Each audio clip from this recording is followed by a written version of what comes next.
You know what you value, but living by it means disappointing people you love. That is one of the real costs of this work, and it's worth naming directly. In this video, I'm going to look at why values alignment so often runs into belonging and use the integrity wheel to show why the fear of losing connection is one of the most powerful reasons people stay misaligned. And I'll leave you with the distinction that changes how you understand what kind of belonging you've actually been protecting. Here's what this looks like from the inside. You've started to see more clearly what you actually value. And with that clarity has come an uncomfortable awareness.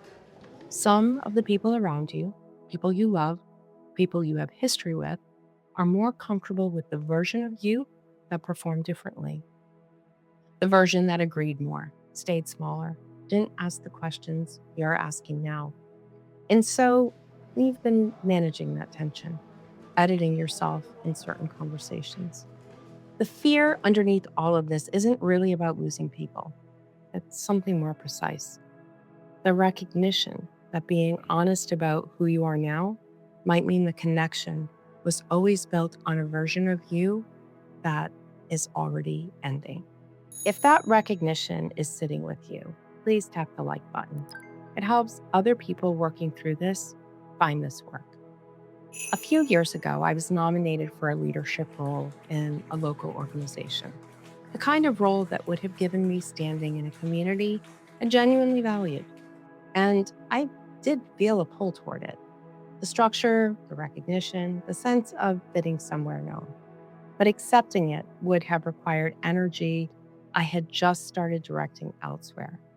Energy I was finally pointing toward building this channel. And so I declined. And I felt that quiet loss of belonging. What I've come to understand is that the connection that role would have offered was real. And it was conditional on a version of me that had already left. If you've stood at that kind of choice, or if you're standing there now, here's what's actually happening.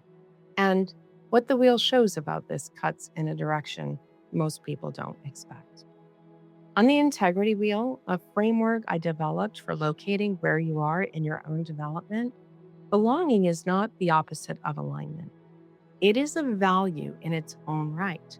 And the summer to autumn threshold is where these two values, belonging and integrity, can come into direct tension. In summer, the social structures you built carry significant weight. The professional community, the family role, the friend group that knew you when. These aren't trivial connections. They are part of the architecture of your life. And at the summer to autumn threshold, as your inner life starts pressing, some of those structures will start to press back. What the wheel shows at this threshold is this. The question isn't whether belonging matters. It does. The question is what kind of belonging you've been protecting. There's a distinction worth drawing here. Conditional belonging is connection organized around a version of you, your agreement, your performance, your willingness to stay in a particular role. When that version shifts, the connection becomes uncomfortable. Sometimes people withdraw. Sometimes they resist. Sometimes they make you feel like the problem.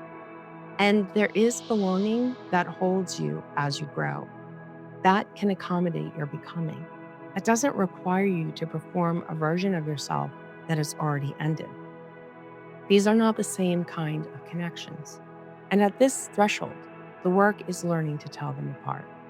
Most people stay misaligned, not because they don't know what they value, but because they have been trying to protect connections that would require them to keep performing what they've already outgrown. And that opens up something worth sitting with. Here's what shifts when you look at it this way. You may not lose everyone. You may lose everyone who only knew the performed version of you. That line does two things at once. It honors the loss, and I want to acknowledge the loss is real. Some of these connections have history and meaning. The grief of losing them is not small, and it also names what you may have already sensed. If the belonging required your misalignment to survive, It was not the kind of belonging that could actually hold you. It was holding up performance. And performances are exhausting to sustain. And eventually, they become unsustainable. Belonging that can hold you as you grow doesn't require you to stay the same. It is spacious enough to accommodate the person you are becoming, not just the person you were when the relationship formed. And that kind of belonging, when you find it or build it, is not smaller than what you may be leaving. It is sturdier. New videos are published 2 to 3 times a week, and this is the work we explore together. So if you haven't subscribed yet, join us as we explore leading an integrous life together. Here's what I would like to leave you with.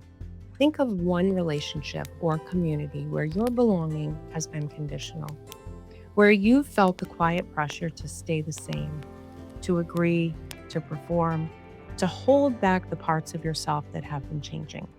You don't need to leave it today. You don't need to decide anything.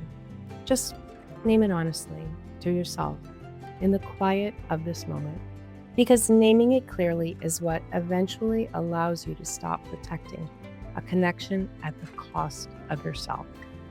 Let me know in the comments what came up for you. Once you've named what kind of belonging you've been protecting, something else tends to surface, a feeling most people manage quietly for years, one that arrives before there's language for it, and almost always brings guilt along with it.